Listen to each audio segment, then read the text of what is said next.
well as just the teacher, and we'll come to that in a minute. How are VLEs being used? Well, looking around the internet at the moment, I see three main uses of VLEs, particularly in my context. Resource collections. People are using them as a place to store materials still, and students like to go on and download those materials.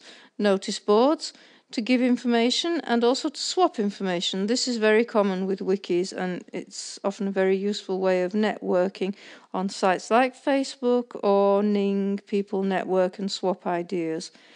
And ready-made courses. Again, there are still the online courses being produced by schools for learners to access online.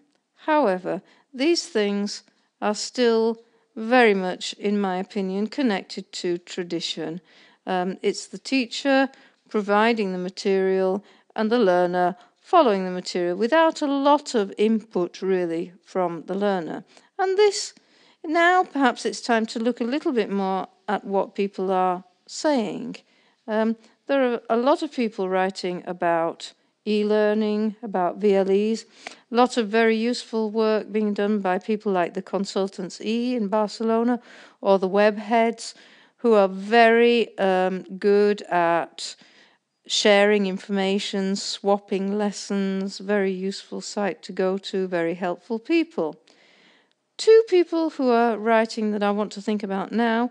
One is Marc Prensky, who in 2001 wrote an article called Digital Natives and Digital Immigrants, and also spoke at the Cardiff Iatefl last year. And if you didn't get the chance to see it, unfortunately it wasn't videoed, but there is a question and answer session on the Cardiff online site that we can still access.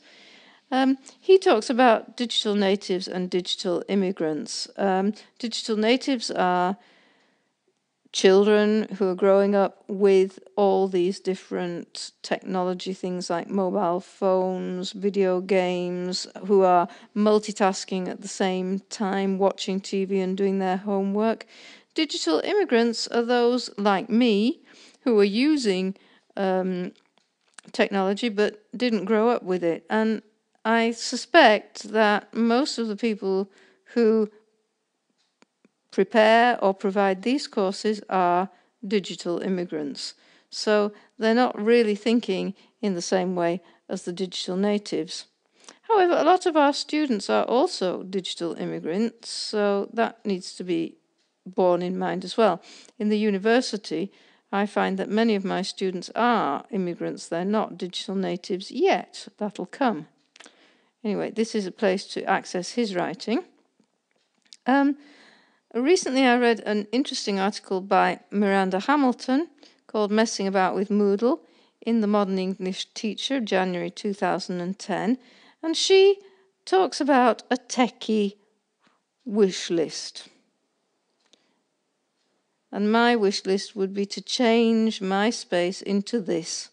No longer the tradition, but a space where everybody comes together, where most of the people who are contributing to it are actually the students rather than the teachers. And the VLE becomes a community where the technology is just a means for people to learn and communicate in English. To look at Miranda Hamilton's wish list, she says lots of things, but there are just a couple of things I want to focus on. First of all, she talks about blurring the boundaries between home and the classroom. We'll look more in a minute. Secondly, she talks about making the technology invisible. It should be a means to an end, and the language learning process should be important. And thirdly, networking on the VLE as well as on Facebook. Well, fourthly, managing the course, not managing the course easily. And we'll see in a minute whether or not this is being done in the University of Verona.